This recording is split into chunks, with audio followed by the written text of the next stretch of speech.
Hi friends, ಎಲ್ಲರಿಗೂ ನಮಸ್ತೆ. So ಇವತ್ತಿನ ಪ್ರೊಫೈಲ್ ನೋಡೋದಕ್ಕಿಂತ ಮುಂಚೆ ಯಾರೆಲ್ಲ ಚಾನಲ್ಗೆ ಹೊಸದಾಗಿ ಬಂದಿದ್ದೀರೋ ಪಟ ಅಂತ ಸಬ್ಸ್ಕ್ರೈಬ್ ಮಾಡ್ಕೊಳ್ಳಿ. ಬನ್ನಿ ಪ್ರೊಫೈಲ್ ನೋಡ್ತಾ ಹೋಗೋಣ.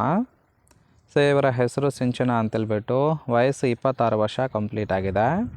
ಊರು ಸಾಂಗ್ಲಿ ಭಾಗದವಳು. ಕೆಲಸ ಬಾಯ್ಬಿಟ್ಟು ಹೇಳೋದಿಲ್ಲ ಅಂತಲೇ ತಿಳಿಸಿದ್ದಾಳೆ. ಸಮಸ್ಯೆ ಏನಪ್ಪ ಅಂದರೆ, ಅಪ್ಪನಿಗೆ 6 ಜನ ಹೆಣ್ಮಕ್ಳು, ಜೀವನ ನಡೆಸೋದು ತುಂಬಾ ಕಷ್ಟ ಆಗ್ತಾಯಿದೆ ಅಂತೇಳಿ ಹೇಳಿದ್ದಾಳೆ.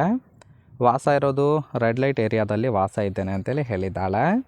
ಇನ್ನು ಬಂದರೆ ಕಡಿಮೆ ಕಾಸಿಗೆ ಒಳ್ಳೆ ಮಜಾ ಕೊಟ್ಟು ಕಳಿಸುತ್ತೇನೆ ಅಂತೇಳಿ ಇದಿಷ್ಟು ಇವಳಿಗೆ ಸಂಬಂಧಿಸಿದ ಬಯೋಡೇಟಾವನ್ನು ಶೇರ್ ಮಾಡಿಕೊಂಡಿರೋದು. ಹಾಗೆ ಫ್ರೆಂಡ್ಸ್, ಇವರ ಬಳಿರುವ ಸ್ಕೋಡಾ ಕುಶಾಕ್ ಕಾರ್ ಬಗ್ಗೆನೂ ಕೂಡ ಫುಲ್ ರಿವ್ಯೂವನ್ನು ಕೊಟ್ಟಿದ್ದಾಳೆ. ಇದರ ಬಗ್ಗೆ ಸಂಪೂರ್ಣವಾದ ಡೀಟೇಲ್ಸು ಕೊನೆಯಲ್ಲಿ ಕೊಡ್ತೀನಿ, ಹಾಗಾಗಿ ಎಲ್ಲಿಯೂ ಕೂಡ ಸ್ಕಿಪ್ ಮಾಡದೆ ಕೊನೆ ತನಕ ನೋಡಿ. ಜೊತೆಗೆ ಜೀವನದಲ್ಲಿ ಬಂದ ಕಷ್ಟಗಳು ಈ ಥರ ಇದೆ ಅಂತೇಳಿ ಕೆಲವೊಂದು ಮಾಹಿತಿಯನ್ನು ಸಹಿತ ಕೊಟ್ಟಿದ್ದಾಳೆ. ನೋಡ್ತಾ ಹೋಗೋಣ. ಮೊದಲನೇದು, ಅಪ್ಪ ಶುಗರ್ ಪೇಷಂಟು, ಅವರಿಗೆ ತಿಂಗಳಿಗೆ 6,000 ಖರ್ಚಾಗುತ್ತೆ. ಇನ್ನು ಅಮ್ಮ ಕೂಡ ಹಾರ್ಟ್ ಪೇಷಂಟು, ತಿಂಗಳಿಗೆ 2,000 ಖರ್ಚು ಬರುತ್ತೆ ಅಂತೇಳಿ ಹೇಳ್ಕೊಂಡಿರೋದು. ಸೊ ದುಡಿದು ಸಾಕೋದಕ್ಕೆ ಮನೆಯಲ್ಲಿ ಯಾವುದೇ ರೀತಿಯಾದ ಗಂಡು ದಿಕ್ಕಿಲ್ಲ. ಇನ್ನು 3 ಅಕ್ಕಂದರು ಮದುವೆ ಮಾಡಿಕೊಂಡು ಗಂಡನ ಮನೆ ಸೇರಿಕೊಂಡಿದ್ದಾರೆ.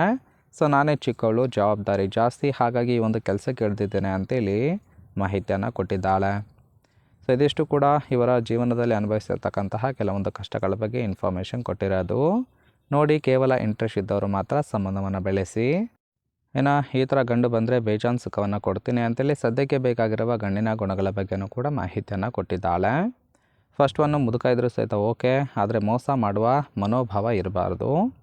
ಎರಡನೇದು, ಕೊಡುವ ಸುಖಕ್ಕೆ ತಕ್ಕಂತೆ ಕಾಸು ಕೊಡುವ ಗಂಡಸಿಗೆ 10 ನಿಮಿಷ ಎಕ್ಸ್ಟ್ರಾ ಕೊಟ್ಟು ಸುಖವನ್ನು ಕೊಡುತ್ತೇನೆ ಅಂತೇಳಿ ತಿಳಿಸಿದ್ದಾಳೆ. ಬೇಕಾದರೆ ಎಣ್ಣೆ ಮಸಾಜು ಮಾಡುತ್ತೇನೆ, ಜೊತೆಗೆ ಚೀಪುತ್ತೇನೆ ಅಂತೇಳಿ ಕೂಡ ಭರವಸೆಯನ್ನು ಕೊಟ್ಟಿರೋದು. ಸೊ ಒಂದು ಶಾಟ್ಗೆ 30 ನಿಮಿಷ ಮಾತ್ರ, ಅದಕ್ಕಿಂತ ಜಾಸ್ತಿ ಕೊಡೋದಿಲ್ಲ ಅಂತೇಳಿ ಇದಿಷ್ಟು ಈ ಥರ ಗಂಡು ಇದ್ದರೆ ಮಾತ್ರ ಸುಖವನ್ನು ಕೊಡೋದಾಗಿ ಮಾಹಿತಿಯನ್ನು ಕೊಟ್ಟಿದ್ದಾಳೆ. ಸೊ ತುಂಬಾ ಸಿಂಪಲ್ ಆಗಿರ್ತಕ್ಕಂತಹ ಗುಣಗಳನ್ನು ಕೊಟ್ಟಿರೋದು. ಇಷ್ಟ ಆಗಿತ್ತು ಅಂದರೆ ದಯವಿಟ್ಟು ಒಂದು ಲೈಕ್ ಮಾಡಿ. ಫೈನಲ್ ಆಗಿ ಇವರು ಸೆಕೆಂಡ್ ಹ್ಯಾಂಡಲ್ಲಿ ಬೈ ಮಾಡಿರುವ ಕಾರಿನ ಬಗ್ಗೆನೂ ಕೂಡ ಫುಲ್ ರಿವ್ಯೂವನ್ನು ಕೊಟ್ಟಿದ್ದಾಳೆ. ನೋಡ್ತಾ ಹೋಗೋಣ. ಕಾರಿನ ಓರಿಯೋ ಬಂದ್ಬಿಟ್ಟು ರಿಜಿಸ್ಟ್ರೇಷನ್ ಇವರು ಫೆಬ್ರವರಿ 2022 ಅಂತೇಳಿ ತಿಳಿಸಿದ್ದಾಳೆ. ಇನ್ಸೂರೆನ್ಸು ಕನ್ಫರೆನ್ಸ್ ಆಗಿರೋದು, ಫ್ಯೂಯಲ್ ಟೈಪು ಪೆಟ್ರೋಲ್ ಸಪೋರ್ಟ್ ಕೊಡುತ್ತೆ. ಸೀಟಿಂಗ್ ಕೆಪಾಸಿಟಿ ಮಾತ್ರ 5 ಜನ ಕಂಫರ್ಟಬಲ್ ಆಗಿ ಕೂತ್ಕೊಳ್ಬೋದು. ಕಿಲೋಮೀಟರ್ ಡ್ರೈವನ್ನು 49,000 ಕಿಲೋಮೀಟರ್ ರನ್ ಆಗಿದೆ. RTO ಬೆಂಗಳೂರು. ಓನರ್ಶಿಪ್ ಮಾತ್ರ ಫಸ್ಟ್ ಓನರ್ ಆಗಿರೋದು. ಇಂಜಿನ್ ಡಿಸ್ಪ್ಲೇಸ್ಮೆಂಟು 999 cc ಅಂತೇಳಿ ಮಾಹಿತಿಯನ್ನು ಕೊಟ್ಟಿದ್ದಾಳೆ. ರೈಟ್ ಸೈಡ್ ಕೂಡ ನೋಡ್ತಾ ಇರ್ಬೋದು, ಇನ್ನರ್ ಲುಕ್ ಆಗಿರುತ್ತೆ, ಚೆನ್ನಾಗಿ ಮೇಂಟೈನ್ ಮಾಡಿರೋದು. ಇವರು ಸ್ವತಃ ಡ್ರೈವಿಂಗ್ ಸ್ಕಿಲ್ ಕೂಡ ಇದೆ ಅಂತೇಳಿ ತಿಳಿಸಿದ್ದಾಳೆ. ಸೊ ಓವರಾಲ್ ಆಗಿ ಈ ಒಂದು ಪ್ರೊಫೈಲ್ ನಿಮ್ಗೆ ಏನಾದರೂ ಇಷ್ಟ ಆಗಿತ್ತು ಅಂದರೆ ಲೈಕ್ ಮಾಡಿ. ಹಾಗೆ ಇವರ ಜೊತೆ ಸಂಬಂಧವನ್ನು ಬೆಳೆಸೋದಕ್ಕೆ ಕಾಂಟ್ಯಾಕ್ಟ್ ಡೀಟೇಲ್ಸ್ ಬೇಕಾಗಿತ್ತು ಅಂದರೆ ಚಾನಲ್ಗೆ ಜಾಯಿನ್ ಮಾಡ್ಕೊಳ್ಳಿ. ಜಾಯಿನ್ ಮಾಡ್ಕೊಳ್ಳೋದ್ರಿಂದ ಇವರ ಮೊಬೈಲ್ ನಂಬರ್ ಸಿಗುತ್ತೆ, ಕಾಲ್ ಮಾಡಿ ನಿಮ್ಮ ನಿರ್ಧಾರವನ್ನು ನೇರವಾಗಿ ತಿಳಿಸಬಹುದು.